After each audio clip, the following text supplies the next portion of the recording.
guys, it's Miss Tatum. What I'm going to show you right now is how to annotate using Kami.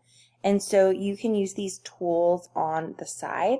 And so yesterday I was teaching you how to annotate by finding 1 to 2 sentences that show us something about the character, right?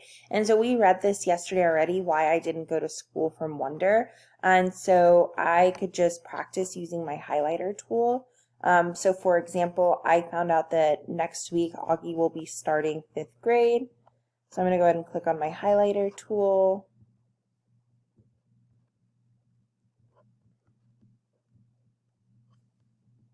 So as you can see, I'm using my box highlighter tool, and I highlighted next week he starts 5th grade, right? And that he's totally and completely petrified because of this. I know that he's never been to school, okay?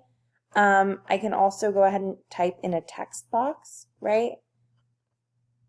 So I can click and drag my text box, and I can go ahead and type in it, and so I know that Augie is starting school, and he is really scared.